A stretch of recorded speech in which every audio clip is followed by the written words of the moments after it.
Alex Car Doctor, welcome back to another one of my videos, good people. Today is actually going to be an interesting video. Today's patient is a 1999 Dodge Durango. I was about 11 years old back in 1999. If you're not scared to drop your age, how old were you back in 1999? Now, this truck is 24 years old, and it's seen its days, but it's seen better days, of course, and it's actually in here for a brand new engine. Yes, brand new. A remanufactured engine is pretty much considered a brand new engine. Now, when this truck first came into the shop, I noticed it was burning a lot of oil. So I told the customer and I explained to him, when you reach around 300,000 miles and you really don't know the history of the truck, things start to wear out. Of course it does at 300,000 miles. And I was explaining to him that oil is getting into the combustion chamber and it is burning oil. And that's what's fouling out your spark plugs, because he mentioned something about he have to keep changing out the spark plugs. That's because your engine is burning oil and wore out. So we opted for another engine because at this time in my life, I don't have time to rebuild people's engines. I really love it. I do get to rebuild when it comes to my wife. So I do have that pleasure on her for sale cars. Now, here's the old horse that came out of this thing. It is a 5.2 good old cast iron, all cast iron, no aluminum heads, none of that stuff. Good old American V8 like they used to do. You know, nothing fancy, just nice and simple push rod V8. I think that's why it lasted so long. And yeah, it's nothing too much to say about it. I can see it had a freeze plug. It looks original. This is probably this dude signature from putting in the freeze plug. But other than that, this thing was still running with 300,000 miles on it. Now, the ring, the outer ring for the harmonic balancer did push back and cut into the case right here. That was pretty gnarly. I don't know if you can see that. It's like a slit right there. They really don't make them like this no more. Now, the question is this truck worth rebuilding? That's basically what he's doing. Brand new cats, because the engine was burning so much oil, it pretty much destroyed the cat. Has a brand new transmission. You know, yeah, that's the question at hand. Is it worth rebuilding? I'm really not gonna comment. I'm gonna leave you guys to that. So drop down in the comment, let me know right now. Babe, anything to add? Well, I have an opinion. Okay, I know it sounds crazy, but is he really wrong for rebuilding it? Because here's her younger sister over here. Yes. Dodge Durango, right? With now, less miles. Less miles. That one had 300K. I'll put it on the screen. This one's got about 180. Yeah, she's sexy and all. She look good. And it's newer. I love the look. But it got a lot of bells and whistles too. It's in here for doggone near the same thing. Cams, well, it's about put together. Well, he got a little good ways to got go. the head to put back on. I'll show him the cam. Let me squeeze through your head. Okay. Show him the cam shaft. But let's say he paid, what is this worth? 12, 13K? Sorry, Tariq. Now what if he took that $8,000, bought this, put it toward buying this vehicle, right? Yeah. He still would have been in here spending thousands of dollars. My opinion. And this is gonna happen again. That's what I'm saying. With the modern cars today, he can go put $8,000 into another car. Put $8,000. This car gonna take him another 300K. Yeah, if the engine is rebuilt right, but it has a good warranty. This is the cam that got chewed up. Chewed up real bad right there. I think it's even piece of it is broken right there. And got into it a little bit right here. Guys, write down in the comments. Now this is not his grandfather's truck or anything. He actually just purchased this truck. So recently, I don't know how recent, but I don't think it holds any sentimental value. I know if some of you guys have seen my Beat a Dead Horse video, a lot of you guys liked it that one. I think it's worth the investment because, like I said, he gonna be back up in here if he was to get this one.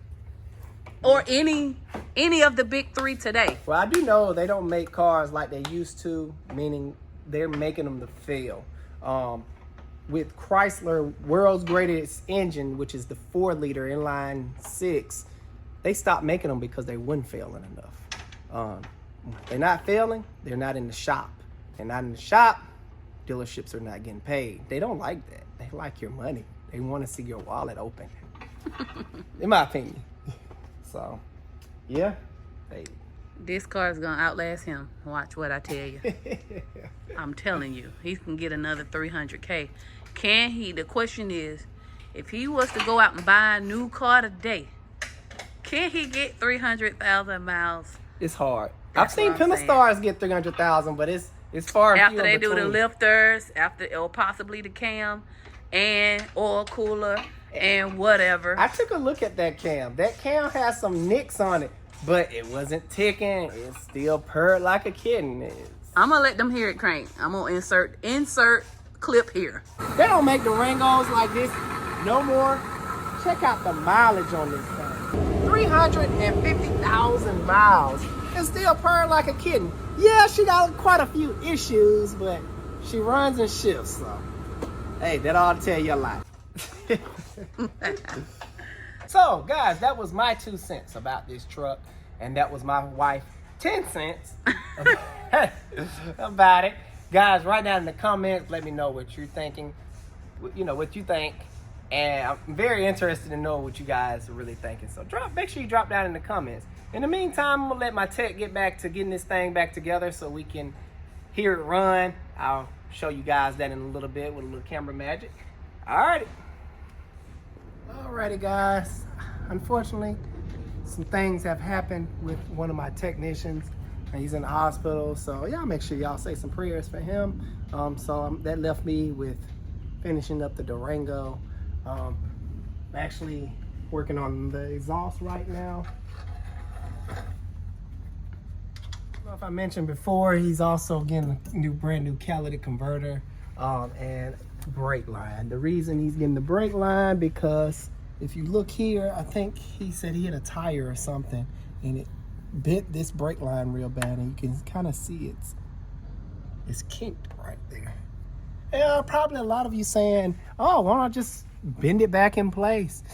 That's not such a good idea. When you bend metal, sometime it'll crack, and just replace it brand new, especially if it's been kinked like that. It's supposed to have a nice smooth bend like this one. But of course, we're replacing them in pairs because we don't know when the last time this brake line was replaced. It's just better safe than sorry.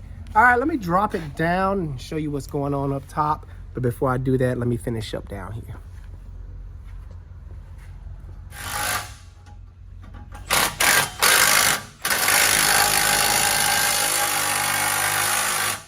Coming down.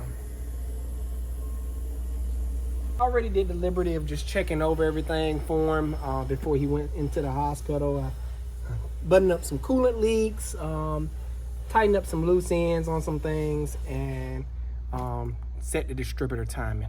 The only thing left I have to do is get out the old timing light, which I have to dig out of my pile somewhere because who uses a timing light these days? But I have to on this thing because it has a distributor cap. And it has to be adjusted correctly. But here's how she sounds.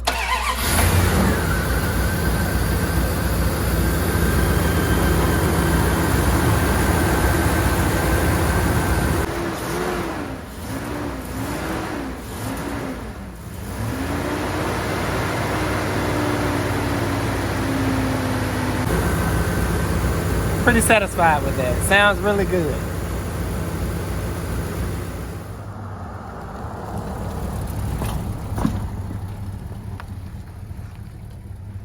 Rides good, purring like a kitten.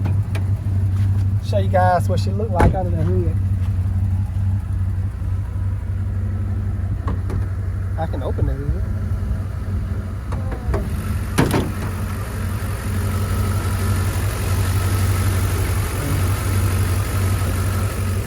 It's all back together. Call the customer, let him know he can come pick up his truck, and he should be pretty happy with the outcome because I know I am.